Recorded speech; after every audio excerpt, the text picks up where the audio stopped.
Hello everyone, tonight on our program, economists downplays any significant impact of Fitch downgrade on Ghana's credit rating, on investor confidence and the economy. Ahead, we hear the thoughts of Professor Eric Osei-Sibe. Period like that where all countries are experiencing some form of deterioration, and when you experience such a downgrade, the effect is quite minimal. Bank of Ghana justifies decision to reject invitation to assist parliamentary probe into collapse of some banks. We'll be hearing from the governor. Also on the program tonight, on the Joy Business Van, we'll tell you how entrepreneur Deborah Pandor is making Gari processing easy with her innovative cassava graters. That's all coming up on tonight's episode of Business Live. Don't go anywhere.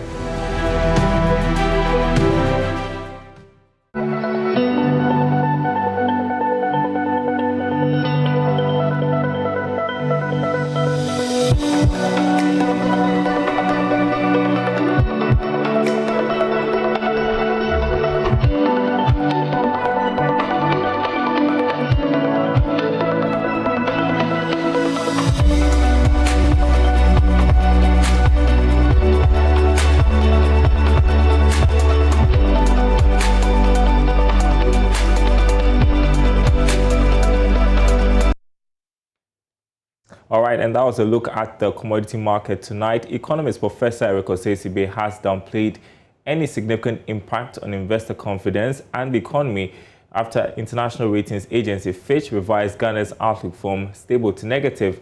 According to Fitch, the revision of the outlook to negative was a reflection of the significant deterioration of our public finances stemming from the COVID-19 pandemic and the delays to government's fiscal consolidation efforts.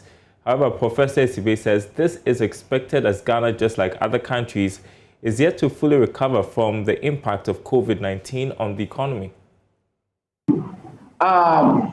Given that this shock is really very deep and really shook the entire foundation of the economy, countries need time to recover. And not until the recovery is fully materialized, I do not think that fiscal consolidation is more important. I think any move for government to immediately fiscally consolidate can derail the process of recovery. And in my view, I think that even government in the last budget actually speed up the pace of fiscal consolidation, which, if you ask me, I thought that it was far too quick.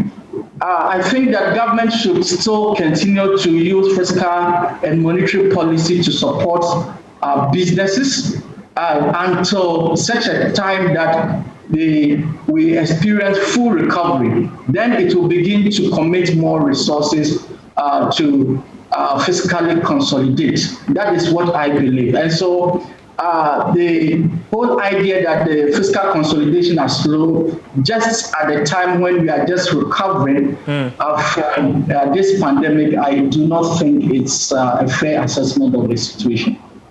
All right.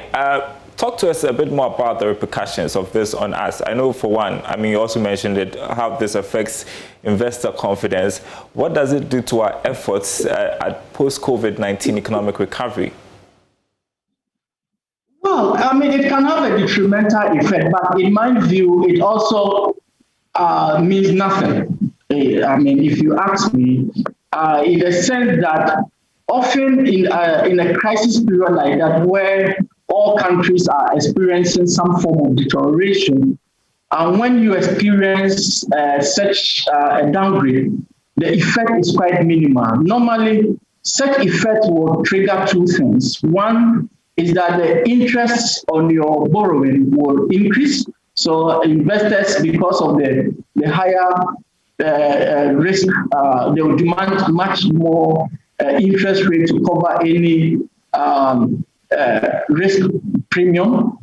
And then also it's likely to trigger sell-off, where debt holders or equity holders will begin to sell off your debt. And that can have implication on your debt repayment ability, as well as your exchange rate can also depreciate. But in this case, the downgrade is happening in many countries across the globe. It is not only Ghana. So many countries which have recorded fast accumulation of debts and large fiscal deficits have been downgraded. And so there are not much options for investors at this time around. So I do not see much negative effects on the economy, given that the timing or the fact that many countries are now recovering and countries actually are experiencing difficult economic situations. So now, Governor of the Bank of Ghana, Dr. Ernest Addison, has provided detailed response to the reason the central bank will not be appearing before a parliamentary committee to answer a petition by some shareholders of defunct UT Bank and Unibank. He says the legal process must be allowed to run its course. Now, speaking at the Ghana Chamber of Commerce and Industries Business Forum in Accra, Dr. Addison also called for public support for the receivers to be able to retrieve all properties of the defunct financial firms. Here's more in this report. According to the Governor of the Bank of Ghana, Dr. Ernest Addison, there are already a number of actions filed in court by the same persons who are seeking Parliament's intervention. He said the Bank of Ghana's simple response to Parliament is to respectfully allow the pending legal processes to run their course. He also reminded the gathering of a similar inquiry by the 7th Parliament in 2018, whose report has since not been made public. Running to Parliament to seek redress for the revocation of an institution's license is not one of the processes laid down under law for those who feel aggrieved by a license revocation by the Bank of Ghana. There are already a number of actions filed in court and at arbitration by the same persons who run to Parliament for cover. And the Bank of Ghana's simple response to Parliament is respectfully to allow the pending legal processes to run their course. Indeed, sometime in September 2018, the 7th Parliament undertook a formal inquiry into the financial sector cleanup, the factors that led to it, and the manner in which it was carried out.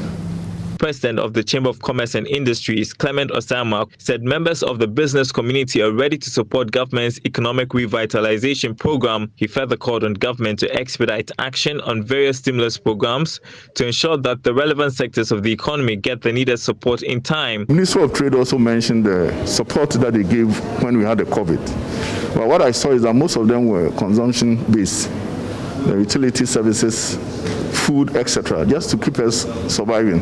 I think that should be the first motive. With the support for the private sector and for that matter the SMEs were not enough. Monies, though we are aware, we had some monies that were distributed by some state organization to support some industry. They were woefully inadequate. What people were asking for, they couldn't get it. And so it means that if you don't get the right amount to move up your business, there's a possibility that you might even consume the money. So we are looking at it in a situation where in future, or going forward from now, after we have had our meeting and we have identified some of the weaknesses, then we'll go upon it and make sure that government look at it again and see how they can give them some stimulus package to survive, as done by the bigger economies. The theme for the forum was redefining business success, the path for business value, resilience, and sustainability. Well, meanwhile, Head of Markets and Advisory at KPMG Ghana, Andy Akoto, has advised businesses to take advantage of the various regulatory easing policies by government to propel growth. According to him, local businesses can also benefit from many tax holidays and other incentives provided by government. The trends point to businesses repositioning to look at, more importantly, how they are able to manage their costs and, of course, maximize their profits. Costs minimization, obviously, because you need to find creative and innovative ways of being more efficient, because the route to market would have kind of changed. And therefore, you find a lot of businesses redefining their route to market supply chain models to be able to reach their market in a more efficient way to maximize efficiency. Then we are also talking about the fact that they also need to be able to watch out for some of the policy initiative and reliefs that is being provided by government and other regulatory agencies and bodies to be able to take advantage of them. So, for example, we talked about, for example, right now, if you employ fresh graduates, of course, the incentives that come with that. I mean, hitherto that probably wouldn't have been the case, but of course, we're in a situation where the employment challenge is very, very real, you know, because of the depression in world markets all over.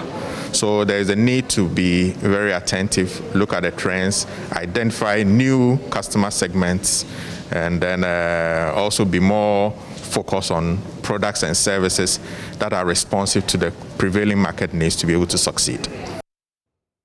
In other news, the Association of Ghana Industries says it is optimistic of non-traditional exports worth 25 billion cedis in the next 10 years. Currently, industries under the association are registering non-traditional export earnings around 5 billion cedis. But according to Chief Executive of the AGI, Setchum Akwabwa, the ambitious target can be realized if government creates an enabling environment for the industrial sector to thrive. He spoke at the FBN at 25 National Trade Forum in Accra. That the traditional exports has always been there, and that we've been doing quite well. But we all agree that if you really want to make good impact on exports, then we must do the non-traditional, and a lot of effort is going in. But I think if you monitor the data over the years, we've always had a target of doing about 5 billion. It's taken quite a while to even reach that target. Now government has even a more ambitious plan, because we are doing a lot more in terms of vehicle assembling and all that. So hopefully in the next 5 to 10 years, we are targeting 25 billion. That is ambitious. It is good and it is realistic, except that certain conditions must prevail for this to happen. The local business environment must come to a certain point where we are very competitive. Today, when you talk of power, how much are we paying for energy? In Ethiopia, they pay less than 5 cents per kilowatt hour, whereas in Ghana, we are paying about 15 cents. So naturally, if you are competing and somebody is paying such low cost of power, then you are at a competitive disadvantage. Another challenge that we have is even cost of capital, getting access to medium to long-term capital at a cheaper cost. And a study has just been concluded by Confident, and it's showing that when it comes to cost of capital, Ghana is among the highest in the sub-region and in Africa. These are factors of competitiveness. Until we get it right, no matter the policies we develop, we will still not be competitive, because your cost of production will be high, and you must pass it on in the form of higher price for the consumer out there. When the consumer is buying, he's not looking at it because it's coming from Ghana. He's looking at the product because he's looking at the quality and the price. These are the key determinants. Well, meanwhile, Managing Director of FBN Bank, Victor Yawasanti, says his outfit will continue to provide financial support to businesses under the Africa Continental Free Trade Agreement. I think the traditional role of a bank will start from perhaps providing credit. It goes without saying that businesses involved with trade would require some amount of credit. So that would be my first place to start from. But much beyond that, and as we've come to see, it's also about quite a number of facilitation around documentation, around negotiation, around ensuring that we are also becoming proper intermediaries where we are speaking to counterparties across the corridors of trade. So typically a trader will probably be going to a destination where they will need other people, for example, to be establishing LCs and all of that. And it will take a bank like us to sit in the middle and make sure he's getting the right documentation to ensure that at the end of it all, they get value for the work they've done. So that would be for the trade facilitation aspect. Of course, there are other things like ensuring that the IFX and so on are also secured and the value is not lost within the number of days they've done. But so there are pretty much quite a number of things a bank does. But the primary one will be to give them the working capital that is required for primary production. You're watching Business Live. Still to come on the Joy Business Van tonight, we tell you how entrepreneur Deborah Opando is making Gari processing easy with her innovative cassava graters. That story coming up right after this break.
News from around the world there. Time now for the Joy Business Van. And well, cuts on fingers and waist pain are common among Gari processors, especially in rural areas. Now, the cumbersome use of metal sheets with multiple holes to grate takes hours to mash a pan of cassava. All that is changing with an initiative by Ghanaian female engineer Deborah Opando, co-founder of Quintech Initiative, who has developed a cassava grater. She is our feature tonight on the Joy Business Van.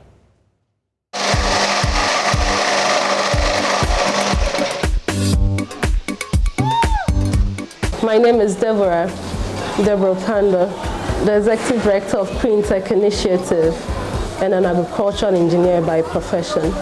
I love food and mathematics. I love physics too. The reason for being an engineer, not just any engineer, but an agricultural engineer. Her love for food, mathematics, and physics led her to pursue a degree in agricultural engineering at the Kwame Nkrumah University of Science and Technology in 2007. That flair has its roots 2 steps backwards when she would come top in a WAEC-organized mathematics competition for all junior high schools in the Western region. After serving as teaching and research assistant upon completion of a bachelor's degree, Deborah decided to taste a master's degree in food and post-harvest engineering at the same university. Towards the end of the first year of the program, I was privileged to work with the Affordable Design and Entrepreneurship Group, where we went to rural areas to ascertain how women process food.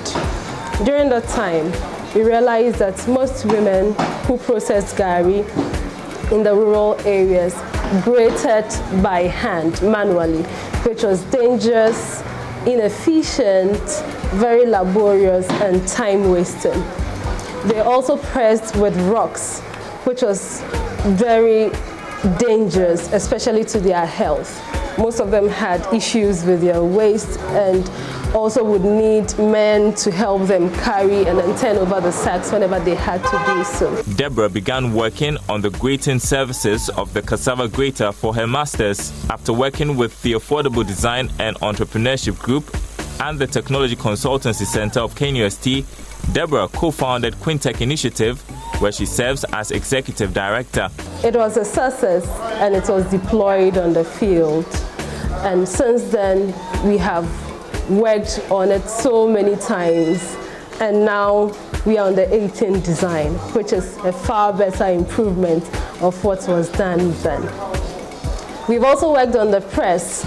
Though this is just the 4th design, it's far better than what was worked on.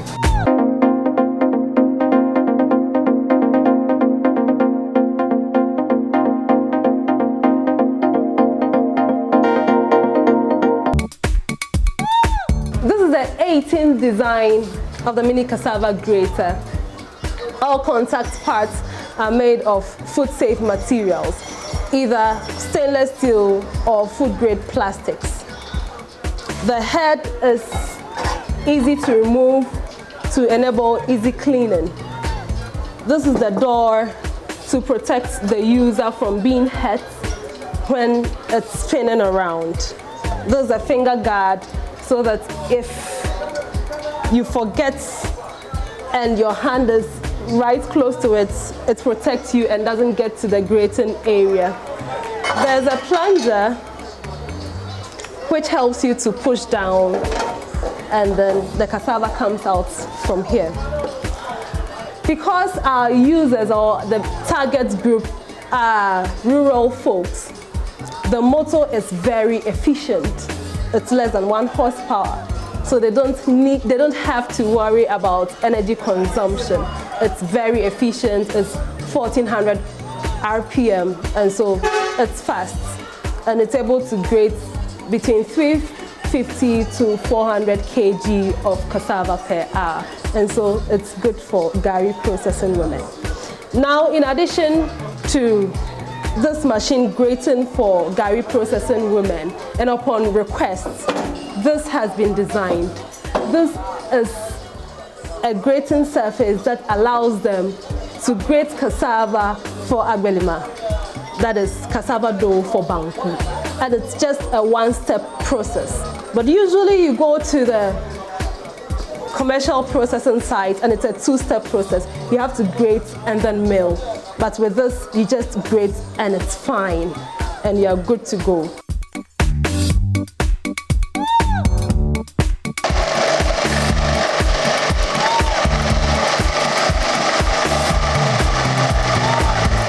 Quintech has a collaboration with the Olin and Babson colleges in the United States. Students who take the affordable design and entrepreneurship class in Olin assist with the engineering aspect of the work. Those in Babson also assist with the business aspect of the work. Here in Ghana, we contract workers to work with us on need basis.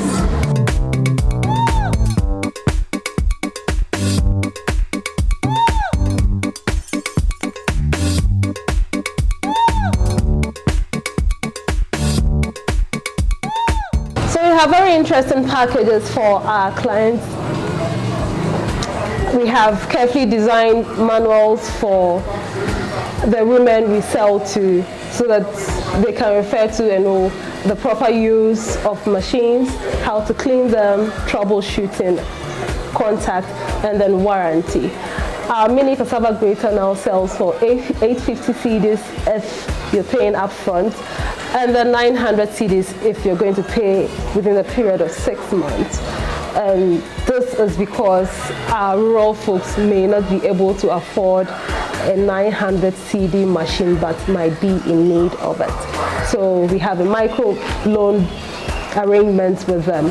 They pay a portion and then we spread the rest. They pay within 6 months. The mini grater is helping people in over 30 rural communities.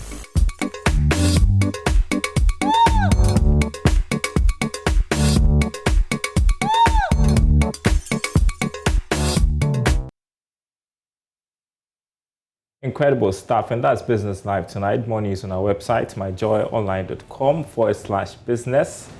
Get the latest news from over there, myjoyonline.com/business. That's it. We'll see you same time tomorrow. Goodbye.